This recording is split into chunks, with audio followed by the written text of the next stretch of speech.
Greetings, hope you're doing well. Today I'm doing a quick review of the new Fleet Foxes album titled Shore. Please consider liking and subscribing if you enjoyed the video. This is the fourth album from illustrious folk outfit Fleet Foxes, which is succeeding 2017's Crack Up, which I thought was a great outing from the group, though personally it didn't have that high sheening quality about it that Helplessness Blues did, but still there were some great ideas and gorgeous instrumentation to boot on that record. So with that in mind, I had similar expectations with the surprise release of Shore, because in my mind nothing the band will ever make will ever top Helplessness Blues, and while that assessment still remains true for me, this album is incredible. The song tones vary from these very personal tributes to past legends to introspection about life and death to being cheery and jubilant. There's a lot of variety here that is complemented by Robin Pecknold's fantastic vocal performances. The instrumentation here is beautiful. The arrangement of strings, acoustics, atmospheric effects, brass, they function so well as both individual components and a collective entity. I just want to talk about the actual songs now. The opener,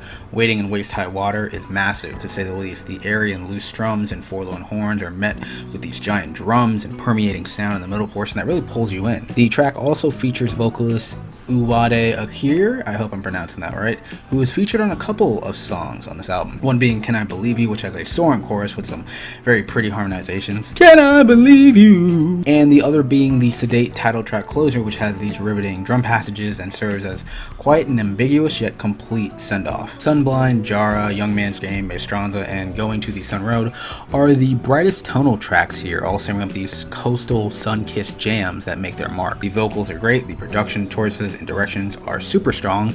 I especially love the blend of brass and pinging synthesizers on Going to the Sun Road. But there are also a lot of somber and momentous tracks on here to give the album more dimensions. Featherweight sports these dwindling acoustics and a moody miasma. A long way past the past speaks about nostalgia and the lens we view the past in, perhaps with a relaxed point of view where the past really doesn't matter, or a strenuous point of view where the past has everything to do with now. I'm Not in My Season is a gentle singer-songwriter piece that uses imagery of like being out by the water or going sailing that does wonders in my opinion to give the track its flavor. Cradling Mother, Cradling Woman is a tremendous song. The fanfare and horn arrangements among the guitar layers are so good. And Quiet Air / GIOLA is my favorite track on here. The first half has this conflicted tempo about it that feels like time is running short, which is enforced by the I never wanna die, I never wanna die mantra that is spouted in the second half of the track. Really the only weak spots for me on the album were a couple of the Hush 2-minute tracks, For a Week or Two and THYMIA being the two tracks in question. While I do like their song topics and the sound is pretty crisp